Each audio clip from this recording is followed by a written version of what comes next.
Lattice energy BSc first semester chemistry का एक most important topic है। लगभग कई बार पेपर में पूछा गया, इसलिए इस टॉपिक को पढ़ लेना, समझ लेना। ये टॉपिक आता है बेटा हर साल। ठीक है, चलिए मैं स्टार्ट करवा देता हूँ। लेटिस एनर्जी होता क्या रियलिटी में? अरे सर ये तो बहुत छोटी सी डेफिनेशन है। अरे डेफिनेशन छोटी होती है पर लगती बाद में बहुत बड़ी है। लेटिस एनर्जी, ठीक है भैया। चलिए तो पहले ना इसका डिस्कस, इस लेटिस एनर्जी का डिस्कस जो है एक एग्जाम्पल से करते हैं, और वो एग्जाम्पल अगर समझ में आ गया ना तो आप कर लोगे लेटिस एनर्जी की डेफिनेशन। देखिए जरा ध्यान से, मेरे पास ये है एक धनायन ले लिया मैंने, ठीक है। यहाँ मैंने एक गैसीय धनायन लिया है, ओके ठीक है सर। यहाँ मैंने एक गैसीय ऋणायन लिया है, ठीक है सर। अब गैसीय धनायन और गैसीय ऋणायन संयोग करके आयनिक सॉलिड का 1 मोल बनाते हैं। कितना मोल बनाते हैं साहब? 1 मोल बनाते हैं। किस तरह से बनाते हैं वो भी हम देख लेते हैं। NaCl, और ये बेटा क्या बनता है? सॉलिड बनता है। क्या बनता है? ये हमारा सॉलिड बनता है। Okay sir, okay.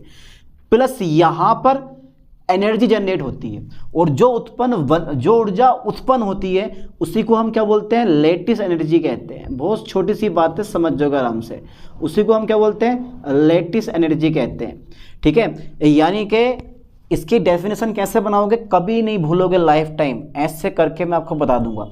जब गैसीय धनायन और गैसीय ऋणायन संयोग करके आयनिक सॉलिड का 1 मोल बनाते हैं तो इस प्रक्रिया में ऊर्जा उत्पन्न होती है, जिसे आयनिक सॉलिड की लेटिस एनर्जी कहते हैं। जो ये लेटिस एनर्जी होती है, ये आयनिक सॉलिड की होती है। यानी कि जब कौन सा बेटे? गैसीय धनायन। जब गैसीय धनायन, ठीक है सर, जब गैसीय धनायन को बोलते हैं हम कैटायन, तथा गैसीय ऋणायन, ठीक है, गैसीय ऋणायन, ठीक है सर। जब गैसीय धनायन तथा गैसीय ऋणायन, ओके सर, क्या करके? संयोग करके, ठीक है भाई, संयोग, ठीक है, करके क्या बनाते हैं? 1 मोल, फोकस करना बेटा, 1 मोल आयनिक सॉलिड बनाते हैं। 1 मोल आयनिक सॉलिड बनाते हैं, ठीक है सर, 1 मोल आयनिक सॉलिड बनाते हैं, ठीक है। तो इस प्रोसेस मतलब इस प्रक्रिया में क्या होती है साहब? इस प्रक्रिया में, ठीक है, इस प्रक्रिया में ऊर्जा उत्पन्न होती है। इसको बोलते हैं हम एनर्जी, ठीक है। एनर्जी उत्पन्न होती है, ठीक है, एनर्जी उत्पन्न होती है। इसे हम क्या बोलते हैं? होती है, जिससे आयनिक सॉलिड की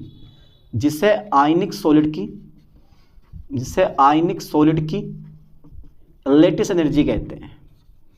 यार इतनी छोटी परिभाषा सर, मज़ा आ गया। जिससे आयनिक सॉलिड की लेटिस एनर्जी कहते हैं, ओके, जिससे आयनिक सॉलिड की लेटिस एनर्जी कहते हैं, ठीक है भाई। क्या यार ये डेफिनेशन आपको याद ना होगी? जब गैसीय धनायन तथा गैसीय ऋणायन संयोग करके आयनिक सॉलिड बनाते हैं तो इस प्रक्रिया में एनर्जी उत्पन्न होती है, जिसे आयनिक सॉलिड की लेटिस एनर्जी कहते हैं। पता तो चले कि यार ये लेटिस एनर्जी होती किस चीज़ की है, तो ये एक आयनिक सॉलिड की लेटिस एनर्जी होती है, ठीक है। और इस रिएक्शन पे ध्यान देना है तुम्हें। ये जो मैंने एग्जाम्पल लिखा है ना, ये एग्जाम्पल बहुत ज़रूरी है। इस एग्जाम्पल के बिना कुछ समझ में आने वाला है नहीं, ठीक है। अब बात यहाँ ये आती है कि सर इस लेटिस एनर्जी को आप किस चीज़ से शो करोगे? इस लेटिस एनर्जी को आप किस चीज़ से शो करोगे? अरे यार शो क्या करना है? अरे भाई इस लेटिस एनर्जी को हम यू से शो करते हैं। यू मतलब लेटिस एनर्जी, ठीक है। यानी कि लेटिस एनर्जी को, ठीक है भैया, एक पॉइंट में लिख लियो, लेटिस एनर्जी को, ठीक है, लेटिस एनर्जी को इस यानी कि स्मॉल यू से दर्शाते हैं, ठीक है, रिप्रेजेंट करते हैं, शो करते हैं। चलिए हो गया भैया, लेटिस एनर्जी को स्मॉल यू से दर्शाते हैं। अब बात ये आती है कि जिस आयनिक सॉलिड की लेटिस एनर्जी जितनी अधिक होगी, वे आयनिक सॉलिड उतना अधिक स्टेबल होगा, मजबूत टिकाऊ होगा। भैया यार यानी कि किसी भी आयनिक सॉलिड की स्टेबिलिटी लेटिस एनर्जी पर डिपेंड करती है? सोचने वाली बात है। हाँ यार डिपेंड करती है। अगर लेटिस एनर्जी ज़्यादा है तो आयनिक सॉलिड ज़्यादा स्टेबल होगा, और अगर लेटिस एनर्जी कम है तो आयनिक सॉलिड कम स्टेबल होगा। ये बात दिमाग में डाल लो, इस लाइन को मैं लिखने वाला भी हूँ। ज़्यादा बड़ी बात नहीं है, लेटिस एनर्जी को याद करना ज़्यादा बड़ी बात नहीं है। आप ज़बरदस्ती टॉपिक को टफ बनाते हो, क्यों बनाते हो जब टॉपिक इजी है तो? डेफिनेशन रट्टा मारोगे? नहीं मारोगे, रटना तो है ही नहीं, क्योंकि केमिस्ट्री का भी रटके नहीं आती। केमिस्ट्री बड़ी बेवफा है, रात को पढ़ो सुबह को सपा है, वो वाला हिसाब है, ठीक है। इसलिए इसको समझ के पढ़ो। देखो मैंने सारी डेफिनेशन किससे बनाई है? इस रिएक्शन से बनाई है, और आपको भी सेम टू सेम ऐसे करना है। अब बात ये आती है, देखो आयनिक सॉलिड की, आयनिक, ठीक है सर, सॉलिड की लेटिस एनर्जी, लेटिस एनर्जी, ठीक है, आयनिक सॉलिड की लेटिस एनर्जी जितनी अधिक होगी, कितनी होगी बेटे? जितनी अधिक होगी, ठीक है, जितनी अधिक होगी आयनिक सॉलिड, आयनिक सॉलिड उतना अधिक स्थायी होगा, उतना अधिक स्टेबल होगा, उतना अधिक कैसे होगा बेटा? स्टेबल होगा, ठीक है, उतना अधिक स्टेबल होगा। क्या ये डेफिनेशन आपको याद नहीं होगी? आयनिक सॉलिड की लेटिस एनर्जी, आयनिक सॉलिड की रह गया बीच में, जगह छोड़ रखी है मैंने, आयनिक सॉलिड की लेटिस एनर्जी जितनी अधिक होगी आयनिक सॉलिड उतना अधिक स्टेबल होगा, मतलब स्थायी होगा। समझ में आया यहाँ तक? चलिए, तो लेटिस एनर्जी को मैं कैसे शो करता हूँ? यू से शो करता हूँ, ठीक है। अब देख लेते हैं factor affecting of lattice energy, ठीक है।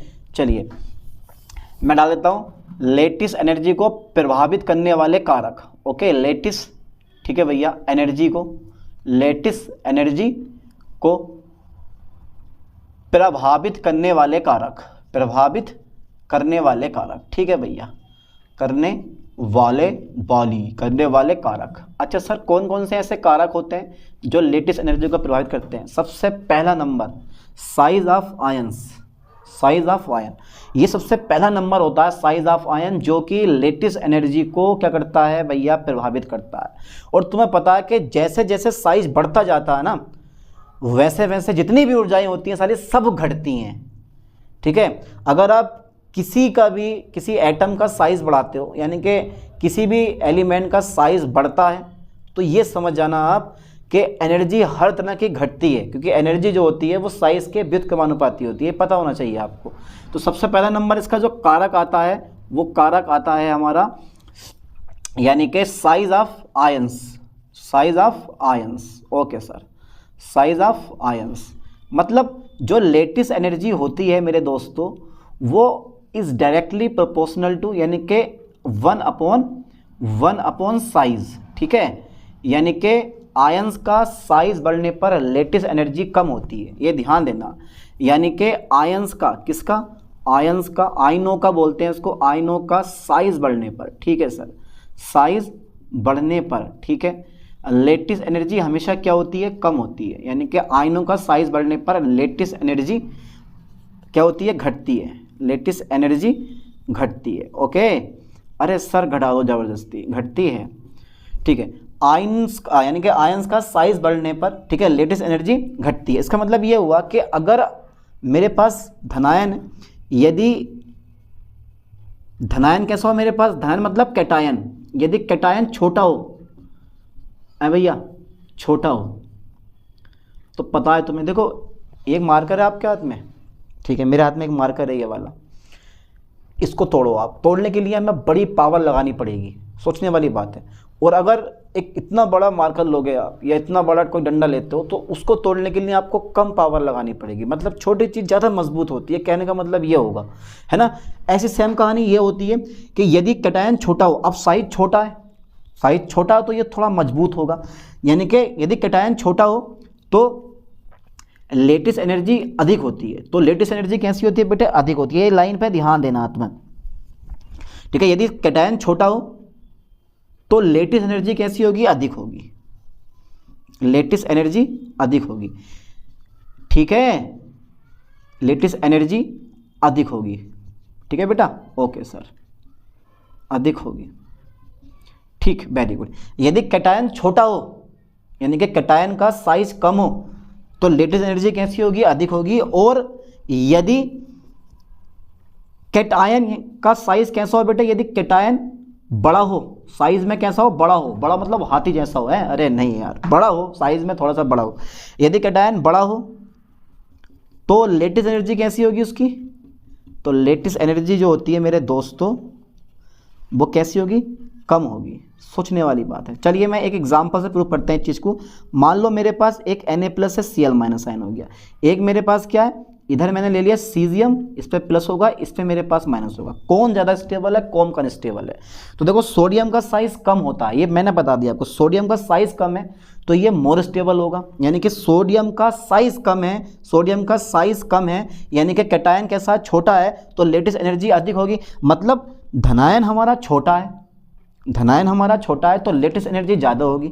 और मैंने लिखवा दिया कि अगर लेटिस एनर्जी ज़्यादा है तो आयनिक सॉलिड कैसा होगा, अधिक स्टेबल होगा। मतलब ये जो हैगा ये मोर स्टेबल होगा, यानी कि अधिक स्टेबल होगा ये, ठीक है। अब सीजियम का साइज बड़ा हो गया, अगर कैटायन का साइज बड़ा हो तो लेटिस एनर्जी कम होगी। अब लेटिस एनर्जी कम हो गई तो जब लेटिस एनर्जी कम हो गई हमारी, ध्यान देना, तो स्टेबिलिटी भी क्या हो गई, कम हो गई, ठीक है। लाइन पर फोकस करें, यहाँ सीजियम का साइज बढ़ गया, ठीक है, लेटिस एनर्जी कम हो गई। अब जब लेटिस एनर्जी कम हो गई तो वो क्या हो गया, कम स्टेबल हो गया, ठीक है। तो ये हो गया मेरे पास लेस स्टेबल, लेस स्टेबल। समझ में आ गया होगा आप लोगों के, ज़्यादा बड़ा पॉइंट नहीं है, ठीक है, लेस स्टेबल। तो ये था साइज ऑफ आयंस, ठीक है। चलिए अब देख लें चार्ज ऑफ आयंस, यानी कि अगर मैं आवेश बढ़ाऊंगा किस पे, आयंस पे, अगर मैं चार्ज बढ़ाता हूँ, मैंने Na प्लस की जगह Ca प्लस यानी कि Ca डबल प्लस ले लिया। मान लो अगर मेरे पास एक Na प्लस है और इसकी जगह मेरे पास क्या आ गया, C डबल यानी कि Ca2 प्लस आ गया, तो दोनों में से लेटिस एनर्जी किसकी ज़्यादा होगी? देखो इस पे चार्ज प्लस का है लेकिन इस पे चार्ज कैसा है, डबल प्लस है। इस पे चार्ज प्लस का है, इस पे चार्ज कैसा है, डबल प्लस का है। तो चार्ज जितना ज़्यादा होगा उसकी लेटिस एनर्जी भी क्या होगी, उतनी ज़्यादा होगी। ये दिमाग में बात को डाल लो, ठीक है। चलिए हटा दे रहा हूँ मैं इसको, पहले यहाँ तक का स्क्रीनशॉट ले लो क्योंकि मैं इसको इरेज करने वाला हूँ। ओके, ले लिया होगा आप लोगों ने, स्क्रीनशॉट कर दें इसको इरेज, ठीक है सर। छोटा सा टॉपिक है, आराम से कवर कर लिया होगा आप लोगों ने। चलिए मैं कर देता हूँ इसको इरेज भाई। यार ये भी कोई सोचने वाली बात है सर, है भैया, ये तो बहुत ही टॉपिक निकला। अरे बड़ा सिंपल टॉपिक होते हैं ये वाले, बहुत सिंपल टॉपिक होते हैं अगर ठीक से पढ़ा दिया जाए तो। चलिए दूसरा नंबर मेरे पास आता है, ये पहला नंबर हो गया, ठीक है। सेकंड नंबर इसका आता है चार्ज, ठीक है, on ions. Okay sir, charge on ion यानी कि आयंस पर आवेश। तो आयन पर आवेश यानी कि आयंस पर आवेश बढ़ाने पर लेटिस एनर्जी क्या होती है, हमेशा बढ़ती है। लाइन पे ध्यान देना, आयंस पर क्या बढ़ाने पर बेटे, आयंस पर चार्ज बढ़ाने पर, ठीक है, चार्ज बढ़ाने पर, ठीक है भैया। जो हमारी ये लेटिस एनर्जी होती है ना, कौन सी होती है, लेटिस एनर्जी, वो हमेशा क्या होती है, बढ़ती है। लेटिस एनर्जी बढ़ती है। अच्छा क्यों बढ़ती होगी, आयंस पर चार्ज बढ़ाने पर लेटिस एनर्जी बढ़ती है। मतलब यहाँ पर कहने का ये होता है कि जो MgO होता है, MgO की जो लेटिस एनर्जी यानी कि MgO जो होता है वो किससे, आप एग्जाम्पल लिख सकते हो, सोडियम क्लोराइड से मोर स्टेबल होता है, मोर स्टेबल होता है। मतलब ये जो मेरे पास आयनिक सॉलिड है MgO, मैग्नीशियम ऑक्साइड, इसकी जो मैग्नीशियम ऑक्साइड की जो लेटिस एनर्जी होगी वो NaCl की लेटिस एनर्जी से कैसी होगी, ज़्यादा होगी, क्योंकि इस पर ज़्यादा चार्ज होता है। इस पर 2 प्लस, इस पर 2 माइनस, इस पर प्लस, इस पर क्या होता है, माइनस। तो जहाँ आवेश ज़्यादा होगा वहाँ पर लेटिस एनर्जी ज़्यादा होगी और वो उतना ज़्यादा स्टेबल होगा, ठीक है। चलिए मैं हटा देता हूँ इस चीज़ को भी, हटा देता हूँ मैं, ठीक है भैया, ठीक है। एक नंबर और रहता है थर्ड नंबर रहता है आयंस का इलेक्ट्रॉनिक कॉन्फ़िगरेशन, ठीक है, इलेक्ट्रॉनिक कॉन्फ़िगरेशन। ओके, आयंस का इलेक्ट्रॉनिक कॉन्फ़िगरेशन, ठीक है भाई। चलिए तो देखो इलेक्ट्रॉनों की संख्या वृद्धि यानी कि इलेक्ट्रॉनों की संख्या बढ़ने पर लेटिस एनर्जी घटती है। लाइन पे ध्यान देना, काहे कि इलेक्ट्रॉन्स, ओके सर, इलेक्ट्रॉन्स की संख्या बढ़ने पर, इलेक्ट्रॉन्स की संख्या क्या होने पर बेटे, बढ़ने पर, ठीक है सर, बढ़ने पर, इलेक्ट्रॉन्स की संख्या बढ़ने पर जो आयनिक सॉलिड की लेटिस एनर्जी होती है, आयनिक सॉलिड की, ठीक है, आयनिक सॉलिड की जो लेटिस एनर्जी है वो क्या होती है, लेटिस एनर्जी हमेशा कम होती है, एनर्जी कम होती है। ओके सर, ओके, ठीक है। यानी कि आयंस का इलेक्ट्रॉनिक कॉन्फ़िगरेशन डाल दिया मैंने हेडिंग। तो इलेक्ट्रॉन्स की संख्या बढ़ने पर आयनिक सॉलिड की जो लेटिस एनर्जी होती है वो हमेशा कैसी होती है, कम होती है, ठीक है। अब यहाँ तक जल्दी स्क्रीनशॉट लो क्योंकि मैं इसको इरेज करने वाला हूँ, क्योंकि यहाँ तक जो है हमारी थ्योरी कंप्लीट। इसके बाद करते हैं कैलकुलेशन ऑफ लेटेस्ट एनर्जी। कर लिया होगा आप लोगों ने पक्का, ठीक है। चलो कर दूं मैं इसको एज, ठीक है भैया, पूरे को कर रहा हूँ मैं एज। अरे बहुत इजी टॉपिक है, ज़्यादा हार्ड नहीं है, ठीक है, बहुत सिंपल सा टॉपिक है, आराम से कवर कर लोगे इस चीज़ को। चलिए मैं आगे देखता हूँ भाई। Okay sir, okay sir, okay sir, ठीक है। देखो बेटा, डाल दो हेडिंग कैलकुलेशन ऑफ, कैलकुलेशन, ठीक है, कैलकुलेशन ऑफ, ठीक है, calculation of, okay okay, calculation of lattice energy, lattice energy. चलिए भैया मैंने डाल दिया heading calculation of lattice energy, energy, okay sir, okay. लो साहब, दो बेटा कैसे करोगे, तो किसी आयनिक सॉलिड की लेटेस्ट एनर्जी, ठीक है, दो प्रकार से ज्ञात की जा सकती है। एक आता है इलेक्ट्रोस्टैटिक मॉडल और दूसरा आता है वॉरेन हेवर साइकिल। और वॉरेन हेवर साइकिल मैंने आपको पढ़ा रखी है, डिस्क्रिप्शन में वीडियो का लिंक डाल दूंगा, वहां जाकर देख सकते हो। और एक साइकिल जो है ना, जो मेरे पास इलेक्ट्रोस्टैटिक मॉडल है, वो मैं करवा दूंगा आपको अभी, ठीक है। चलिए, तो सबसे पहला पॉइंट, यानी कि किसी आयनिक क्रिस्टल की या आयनिक सॉलिड की, कोई दिक्कत नहीं, आप लिख सकते हो किसी आयनिक सॉलिड की, ठीक है, लेटेस्ट एनर्जी, लेटेस्ट एनर्जी, यानी कि चलो मैं ऐसे देता हूँ, लेटेस्ट एनर्जी दो प्रकार से ज्ञात की जा सकती है, दो प्रकार से, ठीक है सर, ज्ञात की जा सकती है, ज्ञात की जा सकती है। अच्छा सर, वो कौन कौन से प्रकार हैं? तो बेटा पहला प्रकार जो आता है ना, वो आता है इलेक्ट्रोस्टैटिक मॉडल। नाम सुना है आपने, इलेक्ट्रोस्टैटिक मॉडल, ओके सर। और दूसरा जो प्रकार आता है वो आता है वॉरेन हेवर साइकिल। सोच लो एक बार और, वॉरेन हेवर साइकिल, इसका लिंक मैं डिस्क्रिप्शन में डाल दूंगा, वहां जाके देख लेना वॉरेन हेवर साइकिल का। लेकिन मैं सर पहला नंबर करवाने वाला हूं अभी इलेक्ट्रो, ठीक है भैया, स्टैटिक मॉडल करवा दीजिए सर, इसे करवाइए सर आज, इसे मत छोड़िए आज, ये करवाओ। देखो कुछ नहीं होता, यानी कि इसके अनुसार आप लेटेस्ट एनर्जी निम्न सूत्र द्वारा ज्ञात कर सकते हो। ये फॉर्मूला हमारा ये आता है, U इक्वल टू N0, इसको बोलते हैं आवोगाद्रो नंबर A, ठीक है, मोडुलम कांस्टेंट होता है ये, मोडुलम कांस्टेंट। Z प्लस धनायन का इलेक्ट्रॉनिक कन्फिगरेशन, Z माइनस ऋणायन का, यानी कि धनायन का एटॉमिक नंबर और ये ऋणायन का एटॉमिक नंबर, अपोन में इन दोनों के बीच की डिस्टेंस, धनायन एंड ऋणायन के बीच की डिस्टेंस, और n माइनस के 1 इंटू n, यह है वॉरेन कांस्टेंट। क्या बेटा, ये वॉरेन कांस्टेंट, ठीक है। तो इस तरह से आप फॉर्मूला लगा के यहाँ से जो है लेटेस्ट एनर्जी का मान काय में, किलो जूल पर मोल में निकाल सकते हो, वरना ऐसे रहना तो कोई दिक्कत नहीं है, ठीक है। ये मेरे पास एक फॉर्मूला आता है, इस फॉर्मूला को अगर नोट करो, ये फॉर्मूला काम में आएगा अभी आपके, ठीक है। यानी कि इस मॉडल के अनुसार आप लिख सकते हो कि भाई इस मॉडल के अनुसार, ठीक है, इस मॉडल के अनुसार,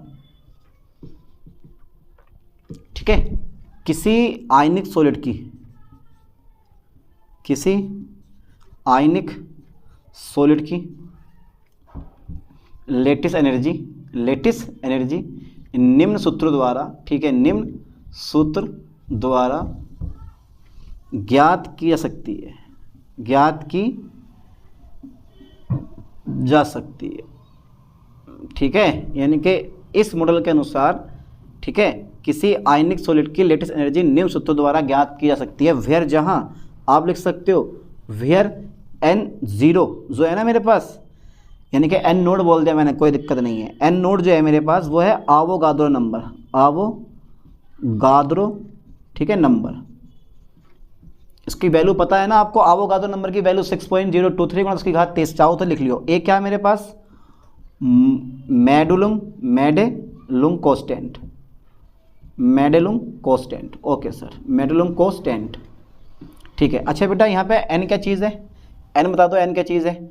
n है तुम्हारे पास वॉरेन कांस्टेंट, वॉरेन कांस्टेंट, ठीक है, वॉरेन कांस्टेंट, ठीक है। और मेरे पास r जो है ना वो है डिस्टेंस है वो मेरे पास, ठीक है बेटा, ये डिस्टेंस है, यानी कि 2 एटम्स के बीच की डिस्टेंस मेरे पास होगी। तो ये फॉर्मूला याद कर लो, इलेक्ट्रोस्टैटिक मॉडल के अनुसार आप इस तरह से फाइंड कर सकते हो।